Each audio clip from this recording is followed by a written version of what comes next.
Yeah, it seems to be the trend in terms of, if you look at patterns and trends for sure. I think, um, you know, I- really finding moments to come out and just be consistent. I mean, that's really I think that's what everyone wants. I think that's what the guys want. Now it's just trying to find out how they do that.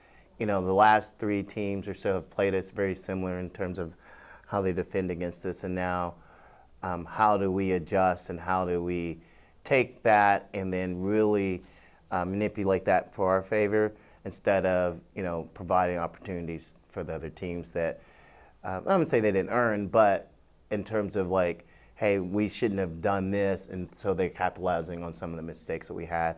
And kudos to them, they scouted us and they kind of can figure those things out. So now it's just us making sure that we are not giving them the opportunities that we can, I guess, eliminate in a sense.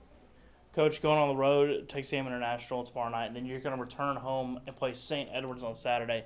But that is also going to double as Alumni Weekend, and it's a very special Alumni Weekend this year. 20-year anniversary of the 2003 National Championship team here. You were the head coach there. Yeah. Talk about that amazing. team. Talk about, how that team set up this program for the amount of success Yeah. it's had over the years. Some thoughts about this weekend and those guys.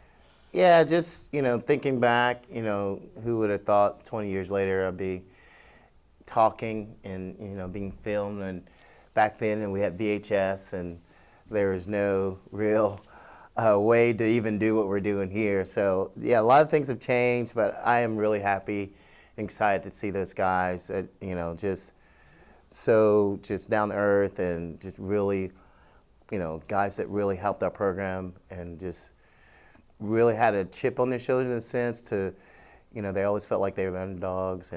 And I think that's why we won, because they had that mentality of, we're the underdog and we're going to show them. And they did, and they were adamant about it. They rallied around it, and that was their superpower, and I think that is something that, really carried our program. I mean, we saw that for a long time in our program, and that's something that we want to continue to build upon. So hopefully those guys will come in and really spread that superpower with this team as well, because it is such an intangible that it's almost been lost at this point. But that was a big reason for our success then.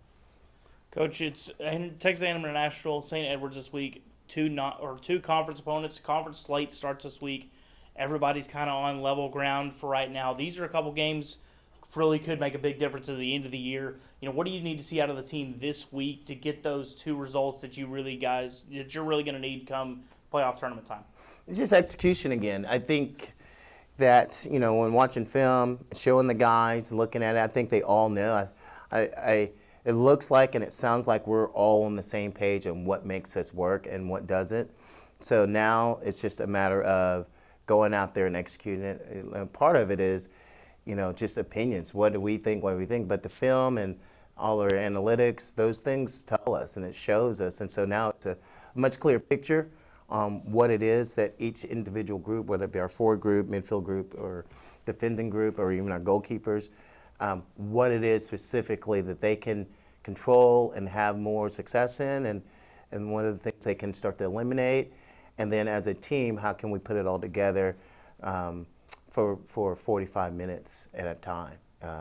And realistically, the truth is, most of our guys really only get a half of a half because of our substitution. So we're very fortunate in that we have so many guys that can contribute. So.